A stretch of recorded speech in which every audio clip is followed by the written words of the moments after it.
మాట్లాడుకుంటున్నాము. Vedavathi project మాట్లాడేటప్పుడు ఖచ్చితంగా పాపం ఇంజనీర్ సుబ్బరాయుడు గారిని మనం గుర్తు చేసుకోవాలి. ఫస్ట్ ఆయన దీనికి రూపకల్పన చేశాడు.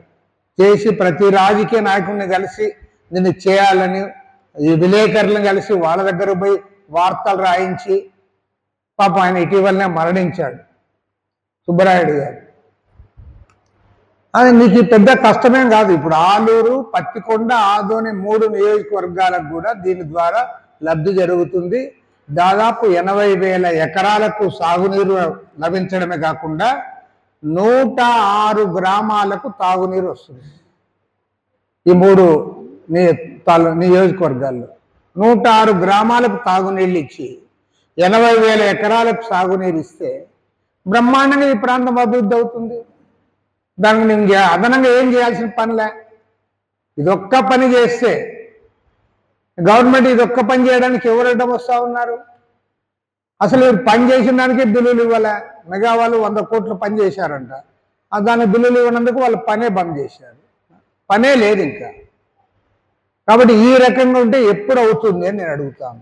కాబట్టి ఏమంటే మన కర్నూలు జిల్లా నాయకులందరం కూడా ఇక్కడ ఉన్నాం కాబట్టి మరి ప్రధానంగా ఈ వేదవతి ప్రాజెక్టు పూర్తి చేయాలనే దానిపైన మనము ఇది ఎందుకంటే ఇప్పుడు దీనికి ల్యాండ్ అక్విజిషన్ చేయాలి. మీరు ఆలస్యం చేయడం వల్ల ఏమైంది? ఆ రోజే చేసింటే 350 కోట్లు రైతులకు ఇవ్వాల్సి వచ్చేది. కానీ ఇవాళ 750 కోట్లు ఇవ్వాల్సి వస్తుంది ల్యాండ్ అక్విజిషన్కే. ఎందుకు? ల్యాండ్ వాల్యూ పెరిగిపోయింది కాబట్టి. అన్ని ఊర్లలో పెరిగింది భూమి రేటు. కాబట్టి ఏమంటే ఇప్పుడు అది పెరిగిపోయింది. ఏది ఏమైనా సరే వేదవతి ప్రాజెక్టు దానికోసం మనం చేయాలి. దీంతో పాటు మన ఆర్డిఎస్ కుడికాలు ప్రాజెక్టు కూడా చాలా ఇంపార్టెంట్. మనం కూడా కనీసం 4 అడుగులన్న ముందుకు పోవాలి కదా. పూలలో తాగేకి నీళ్ళు లేవు, జోహరాపురంలో తాగేకి నీళ్ళు లేవు, మా ఊరు మొలవల్లిలో తాగేకి నీళ్ళు లేవు. మరి అసలు ఎవరు మాట్లాడా? ఏం మనుషులు కాదా? మనమేమన్నా మనమేమన్నా పుట్టలేదా ఇక్కడ? మరి మనకేం చదువు రాదా? మనకేం జ్ఞానం లేదా? రాజకీయ పరిజ్ఞానం లేదా? లేదా దేశంలో ఏం జరుగుతుంది, రాష్ట్రంలో ఏం జరుగుతుంది, ప్రపంచంలో ఏం జరుగుతుందో మనకేం తెలియకుండా నిద్రపోతున్నామా? కాబట్టి చాలా బాధాకరం.